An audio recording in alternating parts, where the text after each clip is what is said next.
I still remember the moment the words fell from his mouth. He stood tall, chest puffed out with false confidence, his jaw clenched as though pronouncing a judgment rather than speaking to his father. "You don't deserve to keep it.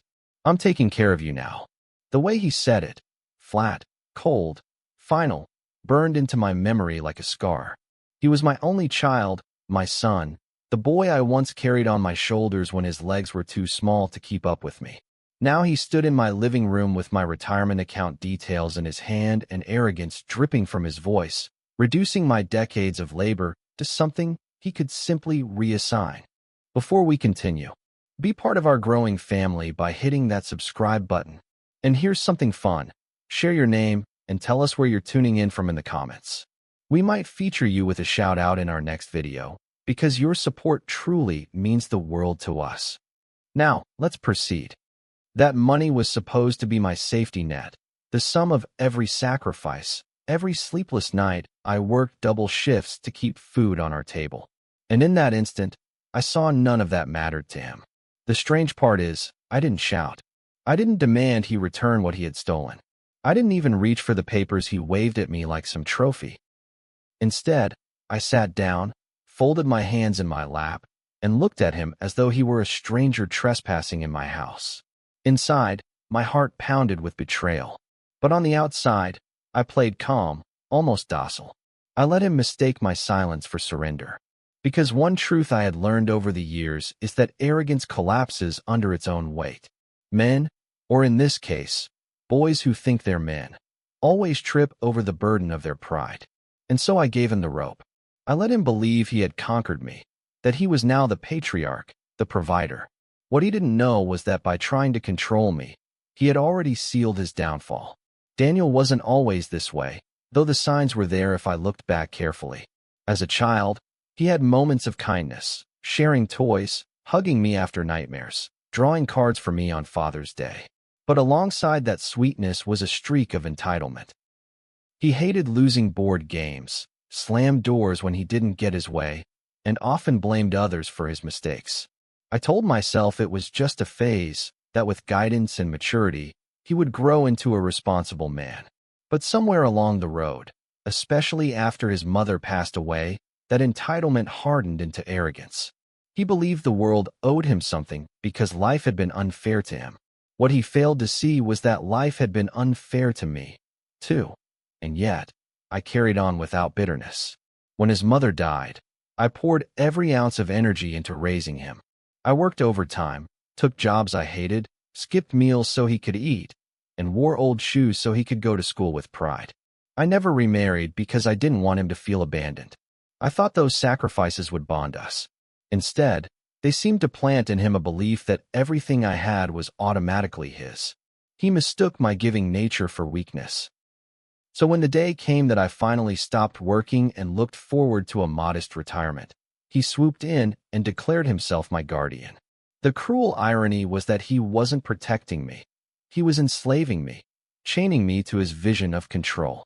The weeks after he took my retirement money were humiliating on the surface, but underneath, they were quietly strategic. He started treating me like an invalid, calling to dictate how much I should spend on groceries, what kind of food was appropriate for my health, and even whether I should go out to meet old friends. "Dad, you don't need to spend on nonsense," he'd say, with the kind of tone you use for a toddler. I nodded, thanked him, and pretended to be grateful. But every condescending word he uttered only strengthened my resolve.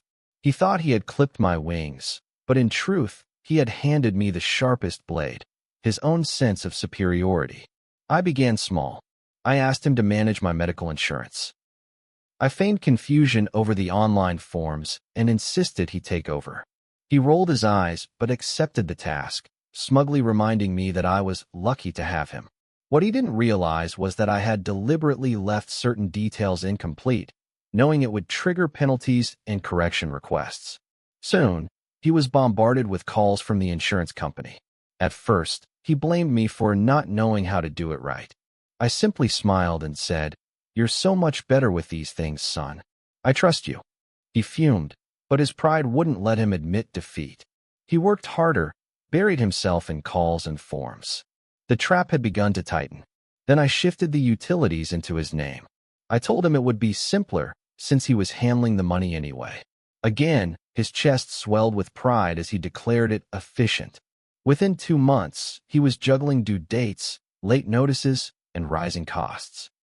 He grumbled constantly, but I only thanked him, reminding him that I was too old to handle the stress. He needed the recognition too badly to step back. He wanted to be admired as the savior, the caretaker. I gave him that admiration. Fake, sweet, poisonous admiration. Because every thank you tied him tighter to the responsibilities he wasn't ready for. His arrogance bloomed further when he began flaunting his new role. With my retirement money in his grasp, he leased a sleek car, rented a luxury apartment, and showered his girlfriend with gifts. On social media, he painted himself as the dutiful son who had sacrificed his own freedom to take care of his aging father. His friends applauded him. His girlfriend adored him. He strutted through life as though he were both king and saint. I said nothing. I let the world feed his delusion while I planted seeds of doubt in private. Are you sure the bank approved all those automatic payments, son? I would ask innocently. Wouldn't want your credit score to get dinged. Or, that car must come with high insurance premiums. I hope it doesn't eat into your budget. Small comments, light as feathers, but sharp enough to prick. He brushed them off with bravado, but I saw the flicker in his eyes, the tiny moment of doubt. And doubt, once planted, grows like a weed. It doesn't need water. It thrives on silence and darkness. The cracks widened.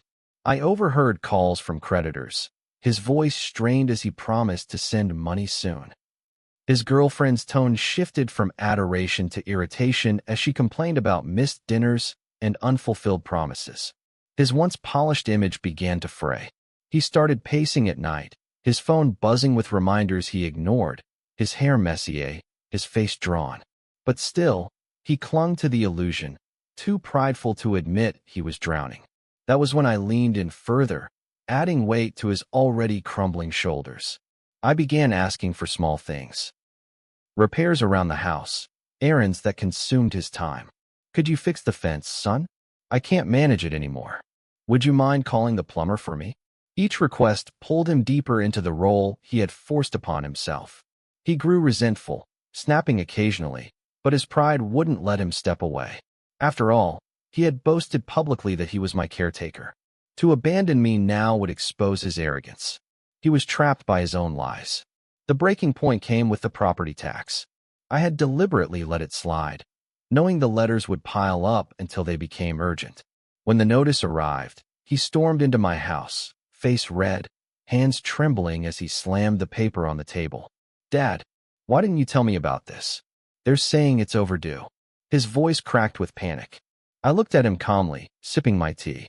Oh, I thought you were handling all of that now. You told me I didn't need to worry anymore. In that moment, I saw the truth hit him like a freight train. His facade shattered. He realized he wasn't in control. He was in chains, chained by the very responsibilities he stole from me. His breathing quickened. His eyes darted around as though searching for someone to rescue him. But there was no one. Just me, the father he thought was weak, watching him unravel without lifting a finger. I leaned forward, my voice soft but heavy. Daniel, do you finally see?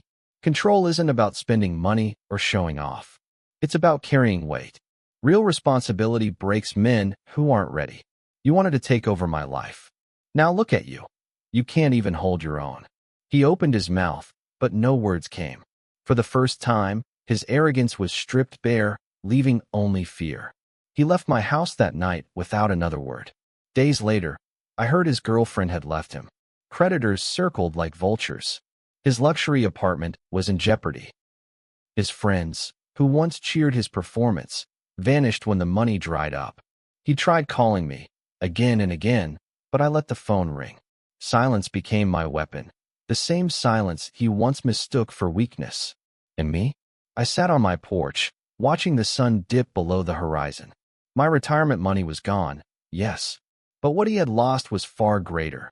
His pride, his image, his false sense of control. I had taught him the lesson life never managed to.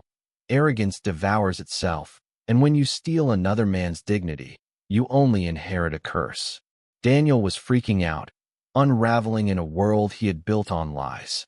And I was free, freer than I had ever been. Thank you so much for watching. If you enjoyed this story, don't forget to hit that subscribe button and help us reach our first 1,000 subscribers. Your support means the world to us.